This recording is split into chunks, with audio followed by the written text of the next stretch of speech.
استغفر الله العظيم الذي لا إله إلا هو الحي القيوم وأتوب إليه. استغفر الله العظيم الذي لا إله إلا هو الحي القيوم وأتوب إليه. استغفر الله العظيم الذي لا إله إلا هو الحي القيوم وأتوب إليه. السلام عليكم ورحمة الله وبركاته.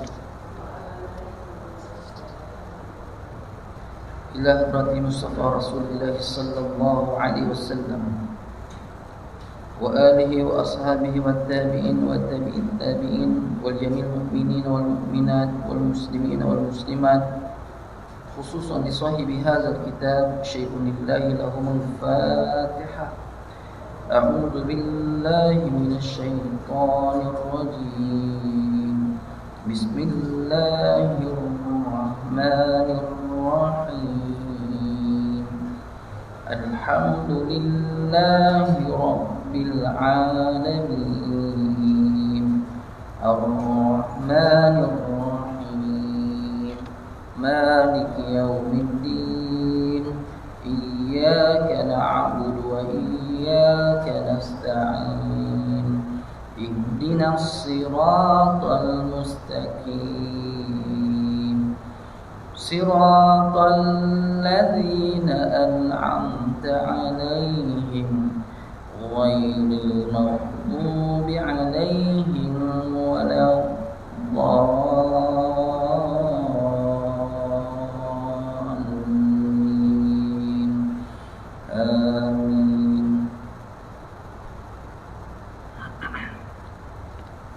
أعوذ بالله السميع العليم من الشيطان الرجيم من حمزه ونفخه ونفسه. بسم الله الرحمن الرحيم. إن الحمد لله نحمده ونستعينه ونستغفره ونعوذ بالله من شرور أنفسنا ومن سيئات أعمالنا، ومن يهده الله فلا مضل له ومن يضلل فلا هادي له. أشهد أن لا إله إلا الله وحده لا شريك له، وأشهد أن سيدنا محمدا عبده ورسوله. قال رب اشرح لي صدري ويسر لي أمري واحلل عقدة من لساني يفقهوا قولي. لقد جاءكم رسول من أنفسكم عزيز عليه ما عنتم حريص عليكم بالمؤمنين رؤوف رحيم. فإن تولوا فقل حسبي الله لا إله إلا هو عليه توكلت وهو رب العرش العظيم.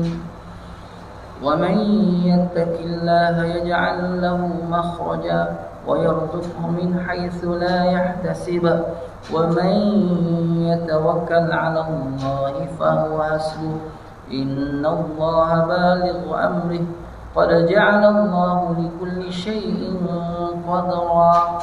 بسم الله الذي لا يضر مع اسمه شيء في الأرض ولا في السماء وهو السميع العليم. اللهم افتح علينا حكمتك وانشر علينا من خزائن رحمتك يا أرحم الراحمين. ربي يسر ولا تعسر، ربي تمم بالخير، ربي زدنا علما وارزقنا فهما، ربي اجعلنا من الصالحين. اللهم فقهنا في الدين وعلمنا تأويل والحمد لله رب العالمين. Amin amin ya rabbal alamin. Alhamdulillah. Yang saya hormati tuan fungsi masjid, tuan-tuan imam, tuan-tuan bilal, tuan-tuan ahli jawatan kuasa masjid, para alim ulama, tuan-tuan guru, para asatizah, tuan-tuan haji, puan-puan hajah, hadirin hadirat, muslimin muslimat rahimakumullah wa ajma'in. Alhamdulillah, syukur yang tidak terhingganya kepada Allah Subhanahu wa taala kerana telah membangkitkan kita sekali lagi pada pagi yang penuh barakah ini dalam keadaan kita penuh syukur dan keimanan kepada Allah Subhanahu wa taala. Mudah-mudahan Allah Ta'ala jadikan kita orang yang sentiasa dalam tauhid dan dalam hidayah Allah Subhanahu wa taala, dan kita munajat pada Allah, kita bermohon kepada Allah agar dimatikan kita dengan kalimah la ilaha illallah.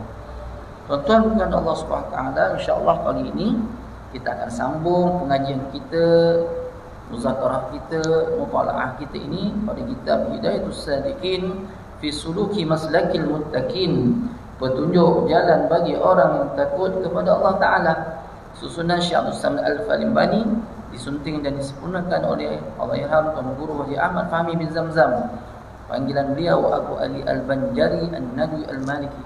InsyaAllah kita akan membicarakan masih lagi bab ketiga, iaitu pada menyatakan menjauh segala maksiat yang zahir. Kita masuk pada membicarakan bahagian yang perlu dijaga, ialah lidah. Bahagian ke-8 masih lagi belum selesai, namun kita ulang sedikit supaya ingat semula apa yang telah kita pelajari sebelum ini. Baik, yang ke-8, engkau peliharakan lidahmu itu daripada al-mizah, artinya bergurau-gurau, dan daripada syukhriyah, artinya bersenda-senda, dan daripada al-istihza bin nas, artinya menghinakan akan manusia dengan mempermainkan akan dia. Maka semua yang demikian itu ditegah oleh syarak, melainkan sedikit jua. Maka iaitu tiada mengapa kerana sabda Nabi Muhammad sallallahu alaihi wasallam, la tumari akhaka wa la tumazihhu, rawahu Tirmizi an Ibnu Abbas Al-Iraqi. Jangan engkau berbantahi akan seorang daripada saudaramu, dan jangan engkau bergurau-gurau akan dia. Yang ke-8 kita bicarakan yang lalu, berkaitan menjaga lidah daripada 3 perkara. Yang ke-8 ni kita jaga 3 perkara. Yang pertama al-mizah, artinya bergurau-gurau. Selalu kita bergurau, tuan-tuan. Yang kedua sukhriyah, bersenda-senda.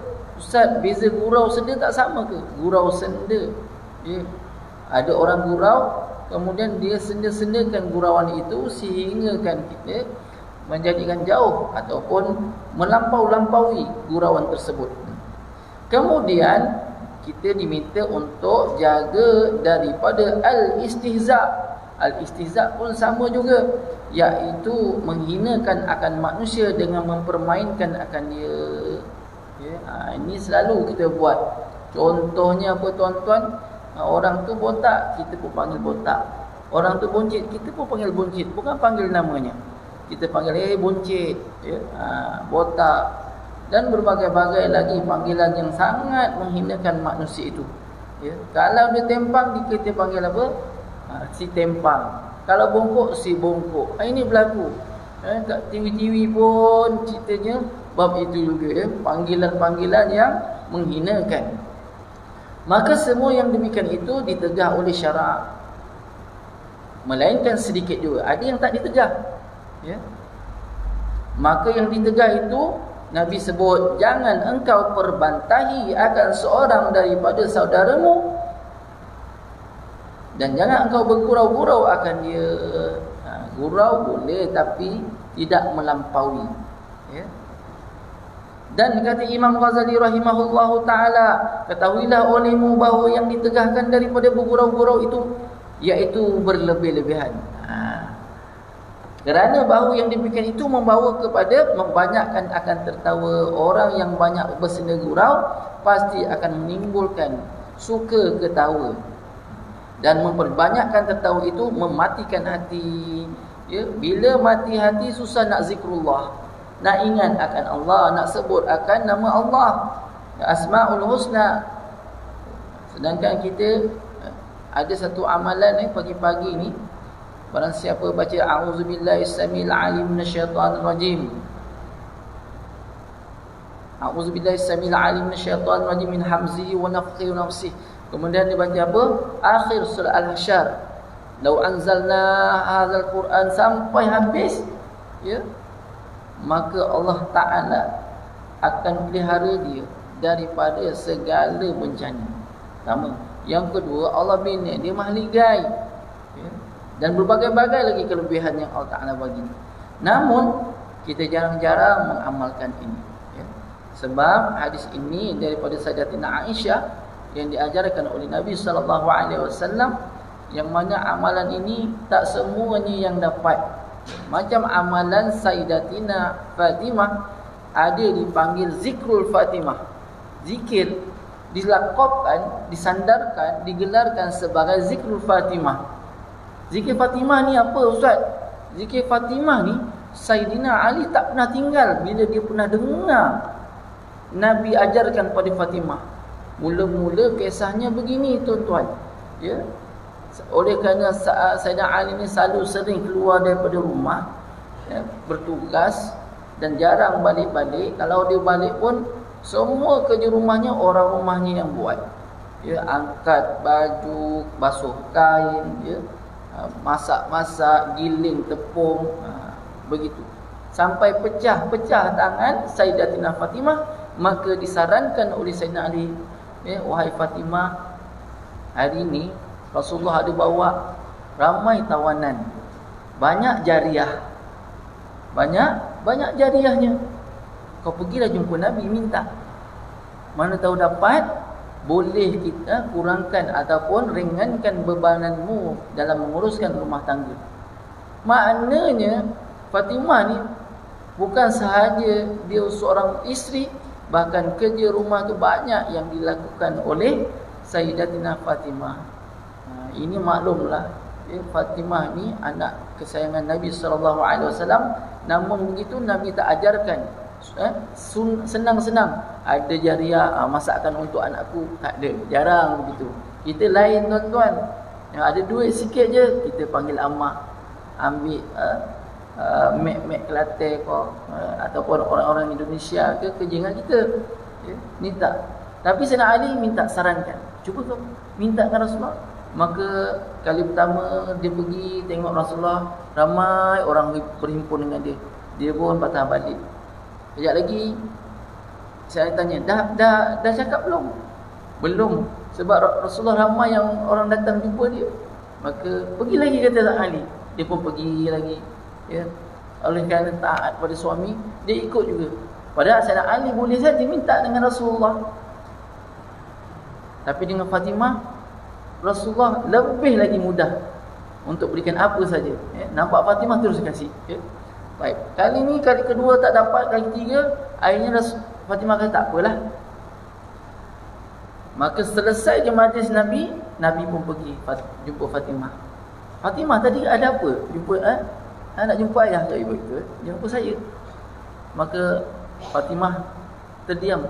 Rupanya ketika itu Sayyidina Ali dia di sebalik pintu, yang mana Rasulullah ketuk pintu. Bila buka, tahu ni Rasulullah datang ni, Sayyidina Ali pun sembunyi di belakang pintu, ya. Bukan nak main nyorok-nyorok, tak. Nak tahu apa yang Nabi kasih, apa yang Nabi kata, ya. Maka Rasulullah SAW tanya, wahai Fatimah, apa hajatmu? Maka Fatimah kata, wahai Rasulullah, wahai ayahanda, ya, sesungguhnya suamiku mengesyorkan aku untuk meminta satu tawanan ataupun jariah daripadamu. Kata Rasulullah apa? Wahai Fatimah, ittaqullah. Tengok pesanan Nabi, ya. Ataupun dalam bahasa apa yang lebih terbaik, ittaqillah. Itu fi'il amr lil muannas, ya. Bertakwalah kamu kepada Allah Taala, ya. Dengan sebenar-benar takwa, takutlah segala apa yang Allah Taala, dengan tanpa ada sepadan, kerana Allah Taala ni Maha Agung, Maha besar dan segala-galanya. Dinasihatkan dulu, baik, apa hajat engkau wahai Fatimah tadi? Iaitu minta jariah. Aku nak ajarkan kau satu amalan, yang bila amal ini, ya, kamu baca sebelum tidurmu, nescaya Allah akan berikan kamu satu kekuatan, yang kekuatan itu lebih baik daripada 4 orang hamba yang gagah perkasa. 4 orang hamba yang gagah perkasa. Maka lantas itu Rasulullah pun ajarkan, wahai Fatimah, sebelum kamu tidur, bacalah subhanallah 33 kali, alhamdulillah 33 kali, Allahu Akbar 34 kali. Ya. Allahu Akbar berapa? 34 kali. Nescaya Allah akan berikan kamu kekuatan lebih baik daripada 4 orang hamba yang bertungkus lumus dalam mengerjakan apa tu, sama ada pergi perang ke atau apa saja. Maka Sayyidina Ali ni keluar dari bilik, ya Rasulullah, aku nak amalkan. Sebab ni zikir khas untuk Fatimah je, boleh tak minta amalkan? Tuan-tuan ni, begitulah keadaan kita. Bila Sayyidina Ali, satu hari orang tanya, wahai Ali, apa yang menyebabkan orang ni terlalu melihat kamu ni hebat sangat? Bila perang, bila kamu pancung musuhmu sampai kuda-kuda terbelah. Bila mengangkat satu pintu kota, ya, satu ketika satu peperangan, orang nak buka pintu tak boleh, buka pintu tak boleh, ya, maka datang Sayyidina Ali, angkat sebelah tangan je, buka kota itu. Dia bukan tolak, dia angkat pintu tu, angkat ketepikan. Maka orang Islam mau masuk ke kota itu, perang dan menang. Maka setelah selesai peperangan tu, mula-mula seorang datang angkat pintu, tak kuat. Datang 2 orang, 3 orang, sampai 70 orang baru terangkat sikit. Maka sahabat bertanya, wahai Ali, apa yang engkau amalkan? Apa yang menyebabkan kau ni lebih gagah daripada keadaan yang sebenarnya? Maka Ali kata, dahulu Nabi ajarkan pada isteriku tentang zikir ini, kata dia. Antara asbab aku menangis selain daripada takwa kepada Allah, beriman pada Allah, maka aku amalkan amalan ini, ya, sehingga hari ini aku tak pernah tinggal pun, sekali pun, semalam pun tak pernah tinggal. Apa dia? Zikrul Fatimah, zikir Fatimah. Maka dia amalkan. InsyaAllah kita boleh sama-sama, ya. Taklah besok paginya bangun terlambat aja, ya, tak ada kekuatan, nak pergi malas dan sebagainya. Maka ini adalah salah satu daripada sumber targhib, berikan kita semangat untuk berusaha lebih baik lagi mengikut landasannya. Ya tuan-tuan, baik. Tuan-tuan berkat Allah Subhanahu Wa Taala, bila orang banyakkan tertawa itu mematikan hati yang sebut tadi. Ya, jadikan amalkan. Punya apa tu?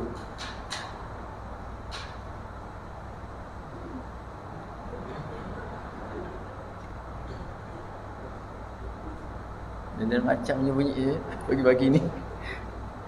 Dalam sembahyang tak ada bunyi, dia dalam sembahyang bunyi. Baik. Dan terkadang membawa kepada derhaka seperti sabda Nabi sallallahu alaihi wasallam, innar rajula la yatakallamu kalimata liyudhika biha ashabahu fayahwi biha fi qa'ri jahannam 70 kharifa. Ini yang lepas kita bicarakan. Rawahu Tirmizi nahu fi kitab Zuhdi. Nabi SAW bersabda bahawasanya seorang laki-laki berkata ia dengan satu perkataan supaya jadi tertawa-tawa dengan dia taulannya, sahabatnya, maka sebab yang demikian itu dijatuhkan akan dia di dalam api neraka Jahannam 70 tahun lamanya. Allahu Akbar. Siapa orang yang suka buat ketawa orang lain, dia buat lawak lah, ya, geli hati kat orang lain, dengan perkara itu maka dia akan disebabkan untuk dijatuhkan, ya, dijatuhkan tuan-tuan ke dalam api neraka Jahannam 70 tahun lamanya. Na'udzubillah. Jangankan sesaat, jangankan sehari, sesaat pun kita tak mampu kena api ni tuan-tuan ni. Sakit kena api ni. Api dunia tu adalah satu daripada 70 dahsyatnya api neraka. Satu gandakan dengan 70 kali. Macam mana? Api biasa kalau kita pakai apa, alat welding tu, dia boleh bakar tu sampai lebur besi-besinya. Itu baru besi, dia lebur, terlebur. Apatah lagi badan kita, anggota kita ni dibakar dengan pemanas api seperti itu, bukan akan lebur, habis tuan-tuannya, hangus dan boleh menjadi debu. Begitu. Maka hendaklah engkau peliharakan lidahmu daripada bergurau-gurau dan bersenda-senda, kerana yang demikian itu menghilangkan akan malu. Jadi orang yang banyakkan senda tak malu dia. Hilangkan perasaan malu. Makin lawak, makin orang suka, makin dia jadi-jadi. Senda guraunya. Sebab apa? Malu itu alamat iman, seperti sabda Nabi Muhammad sallallahu alaihi wasallam sabda, al-haya'u minal iman. Rawahu Muslim wa Tirmizi sahihun Faidul Qadir babul haq. Kata Nabi apa? Malu itu setengah daripada iman. Siapa tak malu tak ada iman. Sebab apa? Nabi sallallahu alaihi wasallam sebut lagi, al-haya'u wal imanu qurina jami'an fa idza rufi'a ahaduhuma rufi'al akhar. Rahu Abu Nu'aim fi Hilyah wal Hakim wal Baqi fi Sya'bi Faidul Qadir babul haq. Artinya apa? Nabi SAW sabda, malu dan iman itu dipersertakan keduanya itu. Jadi ada malu, siapa malu dia ada iman. Siapa ada iman dia mesti malu. Begitu. Maka apabila diangkatkan salah satu daripada keduanya, kalau tak ada malu ataupun tak ada iman, nescaya diangkatkan akan lainnya. Kedua-dua yang terangkat. Tak ada malu, iman akan terangkat. Tak ada iman, malu akan terangkat. Itu. Jadi orang yang banyak suka buat lawak, itu tanda-tanda tak beriman. Bahaya Ustaz, ada orang cari rezeki Ustaz, pahala tu. Ini lawak yang bagaimana? Kalau lawak itu lebih kepada menjurus supaya orang yang sedih jadi tenteram, ya, orang yang duka cita jadi tenteram. Ada Nabi pun pernah lawak, ya, tapi lawak Nabi itu betul yang hak. Sebagaimana yang disebutkan yang lepas, ya. Satu masa bahawa Nabi SAW bersabda lagi, perempuan yang tua itu mertua Nabi SAW. Demikian katanya, la tadkhulul jannata ajuzun. Rawahu Tirmizi fi Syama'il Iraqi. Nabi SAW sabda kepada orang tua yang merupakan mertua Nabi. Siapa mertua Nabi? Dia tak sebut namanya kat sini. Rujuk dalam kitab Tirmizi, kitab Syama'il Muhammadiyah. Dari situ. Apa kata Nabi? Tidak masuk ke dalam syurga orang tua. Lalu menangis ia. Maka Nabi sabda Nabi Muhammad SAW baginya, sesungguhnya kerana di dalam syurga itu tiada orang tua, melainkan semuanya menjadi muda-muda, kira-kira umur 30 tahun. Maka ia tertawa. Siapa tertawa? Mertua dia. Nabi ni banyak isterinya, maka banyaklah mertuanya. Ya. Tak tahu yang mana satu, tak dinyatakan, tetapi disebut oleh Imam Tirmizi dalam kitab Syama'il. Baik. Jadinya Nabi pun pernah bergurau, tapi gurau Nabi yang hak. Ya, seperti mana yang disebut oleh Imam Ghazali, bahawa ketahuilah olehmu bahawasanya sedikit daripada bergurau-gurau pada setengah daripada beberapa waktu, maka disebut sini sedikitlah kamu bergurau-gurau, jangan banyak sangat gurau. Ya, dalam ketika beberapa waktu saja. Tiada mengapa dengan dia. Kalau nak gurau boleh dia. Istimewa pula perempuan dan kanak-kanak yang kecil, kerana menyukakan bagi hati mereka. Kita boleh gurau? Boleh. Gurau dengan anak-anak, budak-budak kecil, isteri-isteri, ya. Boleh bergurau? Boleh. Maka adalah ia demikian itu dinakal daripada Nabi SAW. Nabi pun bergurau. Gurau Nabi dengan isi lomba lari. Gurau Nabi dengan kanak-kanak, kadang-kadang makan dia, Nabi kasih sikit. Kenapa kasih sikit? Kata Nabi, kalau banyak nanti tak habis. Dia juga gurau Nabi. Tapi bukan dia hak tak? Betul. Bukan betul Nabi cakap. Dan kata Imam Ghazali rahimahullah ta'ala, bahawa bergurau yang sedikit itu tiada mengapa, tetapi jangan diperbuat adat. Yakni jangan dibiasakan akan yang demikian itu, melainkan sekira-kira hajat jua. Melainkan yang hajat dia. Artinya orang yang masuk raja lawak dan sebagainya, hajat tak hajat? Sebab aja hajat. Sebab nak duit hajat dia. Ya.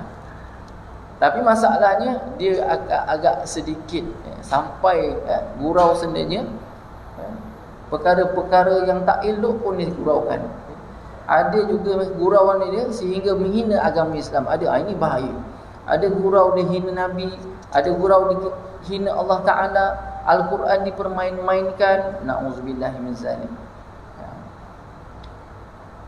Seperti yang berkehendak menjinakkan akan istrinya, atau menyukakan akan anaknya yang kecil, atau menyukakan akan tetamunya, atau hajat, menjinakkan orang yang gharib, orang yang asing, maka jika sedikit tiada mengapa, tetapi dengan benar, pastikan gurau itu benar, dan jangan dia berdusta, maka iaitu tiada harus. Jadi dalam gurau-gurau ni tidak boleh kita lebih-lebih, hanya sekadar hajat sahaja, ya, menyukakan hati isteri. Ya. Suami balik nak sarapan, isteri memasak, gurau dia gurau ganas sikit suami ni. Ni kenapa masin sangat? Isteri makan. Tak masin pun saja je. Saja je. Saja je kadang-kadang. Buat apa? Cari point. Dah lama tak bergurau. Tu abang ada belikan kereta kat depan. Langsung, mana kereta? Kereta sorong rupanya.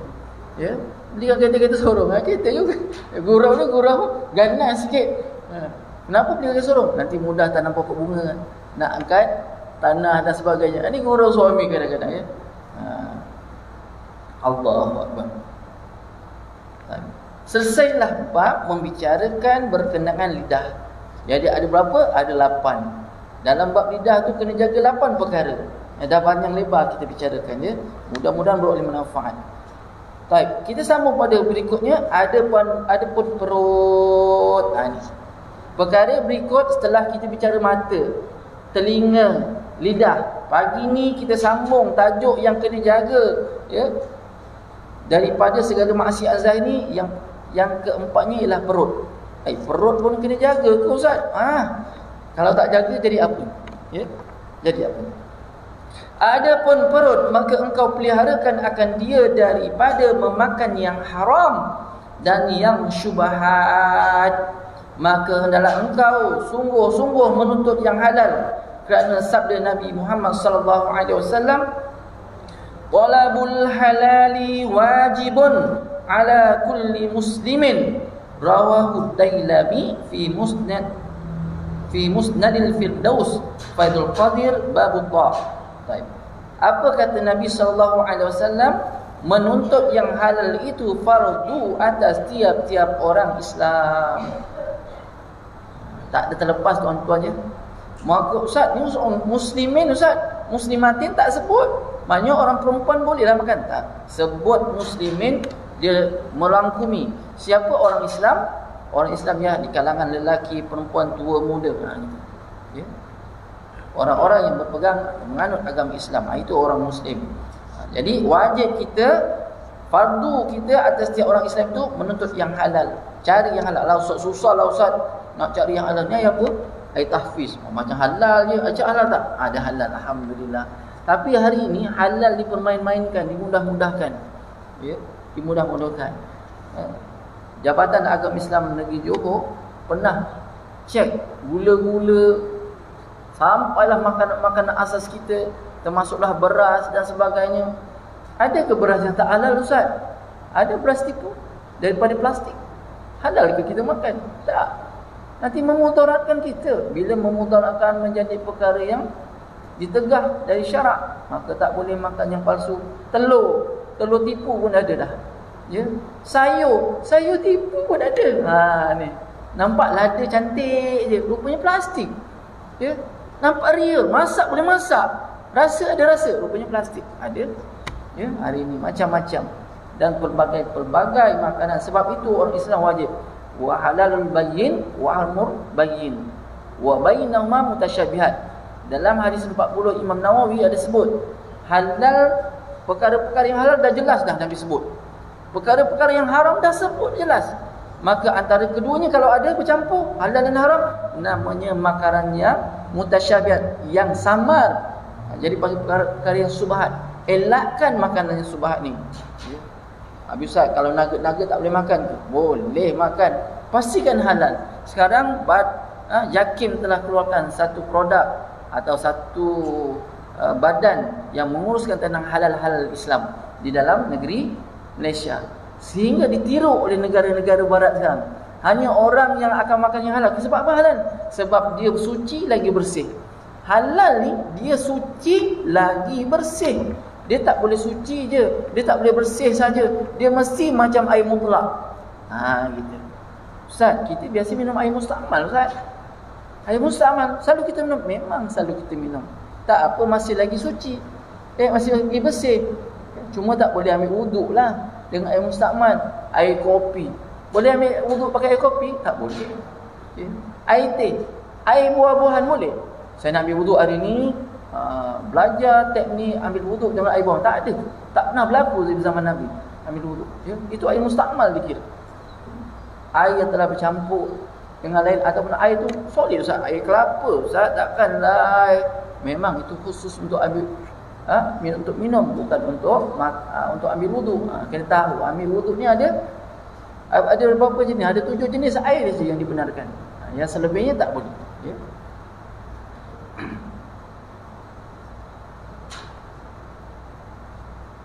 Jadi kita dalam Islam, orang-orang Islam dituntut menjadi fardu kepada kita cari yang halal. Dan kata Imam Ghazali rahimahullahu taala, wal halalu katsirun wa laysa 'alayka an tatayaqqana bi bawatinal umuri bal 'alayka an tahtariza mimma ta'lamu annahu haramun aw tazunnu annahu haramun zannan yahsulu min alamatin najizatin makrunatin bil mali. Kata Imam Ghazali rahimahullahu ta'ala, dan yang halal itu banyak, dan tiada lazim atasmu bahawa engkau yakin pada batin sesuatu itu akan halalnya. Tetapi lazim atasmu memeliharakan daripada barang yang engkau ketahui bahawasanya ia haram, atau engkau sangka bahawa adalah ia haram dengan sangka yang hasil daripada alamat yang nyata yang berserta dengan harta itu. Jadi kita kena cari yang halal. Sebab halal tu banyak, tuan-tuan. Ya. Ada orang bukan makan yang nak berubat dengan benda yang haram. Ada orang gunakan arak untuk jadikan dia sebagai ubat. Ada. Ya. Dia kata orang tambah tenaga minum arak lah, Suat. Ya, boleh angkat kelapa sawit, spoika dan sebagainya. Ya. Orang Felda tempat saya ada segelintirnya yang mereka gunakan dengan teori itu. Guna minum air arak, taruh Panadol, taruh telur setengah masak atau telur mentah masuk. Dia kata ini ubat kuat. Allahu Akbar. Ya. Na'udzubillahi min zalik. Kita belajar zikir-zikir tadi. Salah satu daripada amalan yang boleh menjadikan kita semangat. Seperti mana hebatnya Sayyidina Ali tadi. Orang fikir Sayyidina Ali, orang dulu Sayyidina Ali, dia bab yang lain, ni bab yang tu je dia fikir. Ya. Ni ada zikir Fatimah, zikir Sayyidina Ali. Bab yang orang kahwin je cerita. Padahal yang ceritanya untuk orang pergi perang, tak cerita yang tu. Maka amalkan lagi, tuan-tuan ya. Dan tiada lazim atas membawa engkau yakin akan batin sesuatu itu akan halalnya. Tiada lazim. Kita tak boleh nak tetapkan sesuatu tu halal, melainkan ada orang yang pakar memang halal. Sehingga kita ditegah makan masakan orang-orang yang bukan Islam. Makruh hukumnya. Kita makan masakan orang-orang yang, kalau kita tahu nyata dia masak dengan benda yang haram, lagilah kita tolak mentah-mentah, tuan-tuan. Ada kadang-kadang kita dijemput dalam satu majlis yang kita kenal. Ya, kadang-kadang kita biasa buat hantar kita kat kedai dia, buat on hari terbuka. Dia buat hari terbuka, time tight raya Cina pula dia buat. Dia kata, ini saya peruntukkan, ini masakan yang saya tempah dengan orang Islam ya, awak makan yang sini. Yang ni awak jangan masuk sini. Ya, biasanya yang dia menghormati orang Islam. Ya, sepanjang saya berkawan dengan orang-orang yang bukan Islam, tak kira lah sama ada dia orang berbangsa Cina ataupun India, mereka akan khususkan. Dia kata, awak punya sebelah sini cawan memang kita pakai beli cawan plastik, kata dia. Tak boleh cawan kita. Kita pernah minum arak, kata. Dia tahu bab hukum tu. Tahu bab hukum, tapi alangkah baiknya masuk Islam kan. Maknanya hidayah tu sangat mahal. Dia beritahu, ini saya buat hari terbuka, kedai baru saya. Kita selalu pergi ke kedai dia buka kedai baru. Maka orang Cina kalau buka kedai baru, dia akan buat jamuan, sate dan sebagainya kan. Dia kata sate orang Islam hanya ini je. Sate orang kita lain sikit, kata dia. Dia golek-golek ni, bahaya ya. Kaki apa? Lumbu pendek, dia kata. Yang itu awak jangan makan. Tapi kalau awak rasa bimbang, awak datang boleh, awak tak datang pun boleh. Dia cakap gitu. Tapi saya mintalah awak support kita. Saya pernah ikuti satu majlis kedai terbuka baru. Begitulah jamuan yang dianjurkan. Tak kira India tu. Ada orang yang kerja kat, dia bekerja satu tempat dengan kita dulu. Orang India kerja. Bila dia nak buat jamuan, dia beli KFC cepat-cepat, dia kasih kita KFC. Hari ni KFC tu ramai orang tak masuk dah, tuan-tuan ya. Tu dah tanda dah tu, so berhenti tu. Pukul berapa dah? Waktu syuruk dah. Baik.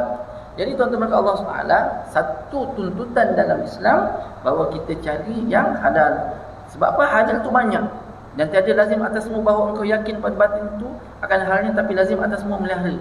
Kita kena wajib, kita kena cek, Ustaz, kalau semua teliti-teliti, tak makanlah kita, Ustaz, kata dia. Sebab benda yang halal tu banyak sangat. Ada benda yang halal tapi diambil dengan cara haram. Maksudnya curi. Buah rambutan tu halal, durian tu halal, tapi bila ambil dengan cara curi, jatuh haram tak? Haram. Tak boleh dimakan. Itu pun kena cek baik-baik. Ya. Mentang-mentang rambutan tu dah kejulur jiran kita, rambutan masuk tak dapat kita pun cakap tahun sekali je. Cik, ni dah saya minta ya. Tahun depan tak cakap lagi dah sebab dah masuk sini dah. Kita ambil rambutan. Orang sebelah tu jengkel je, jauh kata. Dia geram, germeng aje. Napalah minta izin lagi. Anak cucu aku tak sempat nak makan. Allahu Akbar. Kita kalau ada orang macam ni tuan-tuan, Allah. Sebab tu jiran ni dia macam saudara. Walaupun jiran tu bukan Islam, dia dah anggap kita ni, sebab kita kena jaga jiran tu 40 rumah. Bukan sebuah rumah, 40 kanan, 40 kiri, depan, belakang, kena jaga tuan-tuan. Ya? Tak kira siapa dia. Sehingga kadang-kadang orang yang bukan Islam tu lebih baik silaturahimnya dengan kita berbanding adik-adik kita. Ada sampai tahap yang tu. Ya, buat makan je, ya, dia tak masak kat rumah. Dia beli, dia bawa, ni beli kuih tadi kat kedai kedai Melayu betul. Cakap tu betul. Dia tak cakap beli kedai Cina, tak ada. Ada juga pergi kat kedai Cina tapi orang Melayu yang buat. Mesti dia cakap gitu. Dia tahu kita ni orang yang selalu pergi masjid ke, orang yang selalu jaga agama ke. Dia tahu, dia dapat bezakan. Yang tak jaga agama, peduli dia. Dia tak bercakap awal, tapi dia pun menghormati juga orang Islam. Yang begitu. Baik. Jadinya, ketahui bahawasanya ia haram atas engkau sangka baik adalah ia haram dengan sesangka yang hasil daripada alamat yang nyata. Kita tak boleh sangka je tuan-tuan ya. Kita kena cek betul-betul. Ada halal baru boleh. Ada hari ni, satu air macam ini, kecoh yang lepas, iaitu air yang keluar daripada air kuning dia panggil. Tempat tu namanya air kuning. Sebab sebenarnya air mata air tu keluar air. Bila air tu keluar, rupanya dia keluar melalui satu kawasan yang agak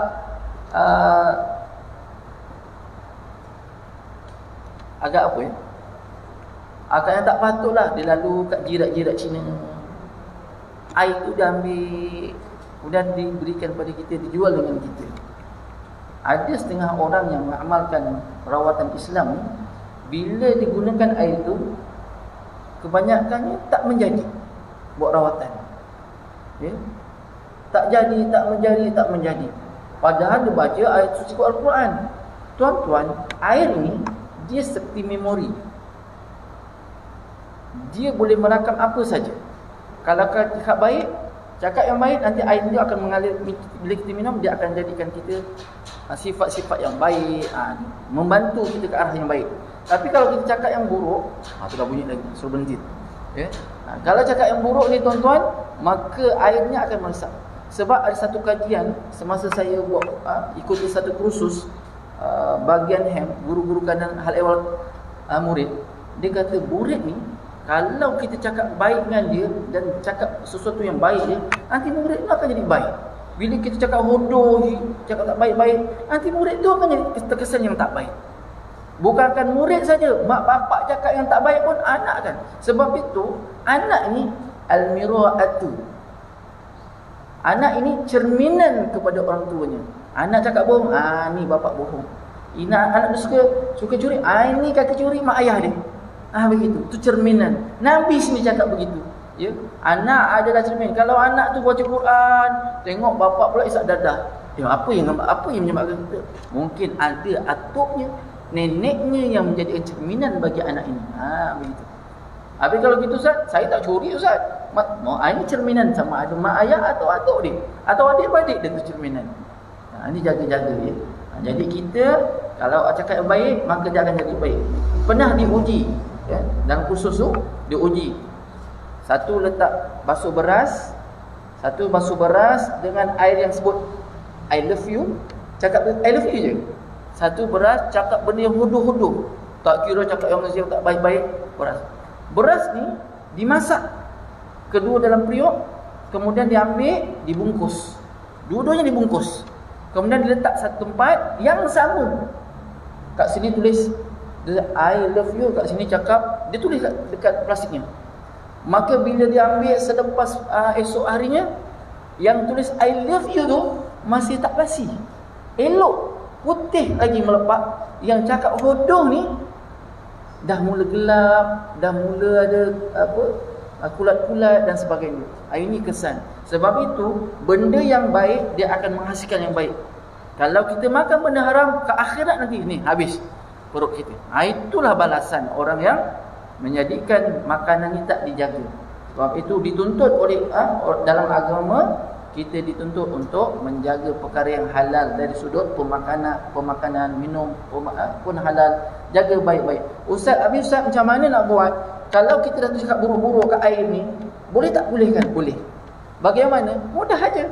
Bismillahirrahmanirrahim, kita minum balik. Gitu. Bila sebut bismillah, airnya berubah cepat. Dia akan jadi molekul-molekul yang baik. Seperti mana air Zam-Zam. Kenapa air Zam-Zam ni menjadi barakah? Sebab orang banyak berzikir pada Allah Ta'ala di bawah belakang. Itu antara kemuncak atau muktamadnya para alim berbahas. Kenapa air Zam-Zam itu jadi barakah? Manfaat sebab selalu dizikirkan, selalu diucapkan yang baik-baik. Semuanya yang baik-baik kat Mekah. Maka hasilnya air yang baik. Bila kita minum, jadi tubuh badan yang baik dan sihat. Begitulah keadaannya. Perbahasan ulama. Cukuplah pada pagi ini perkongsian kita. Yang mudah-mudahan beroleh manfaat dunia akhirat. Apa yang baik daripada Allah, apa yang kurang baik adalah kelemahan saya dan saya. Mudah Allah memperkenalkan saya dan tuan-tuan. InsyaAllah panjang umur kita jumpa lagi. Aku qauli hadza wa astaghfirullah li wa lakum. Sama-sama tutup dengan tasbih kafarah dan surah Al-Asr. Subhanakallahumma wa bihamdika asyhadu an la ilaha illa anta astaghfiruka wa atubu ilaik. Bismillahirrahmanirrahim. Wal 'asr innal insana lafi khusr illa allazina amanu wa 'amilus shalihat wa tawasaw bil haqq wa tawasaw bis sabr. Sadaqallahul azim. Wabillahi taufiq wal hidayah. Wassalamu alaikum warahmatullahi wabarakatuh. Wallahu a'lam bissawab. Maaf sebelumnya.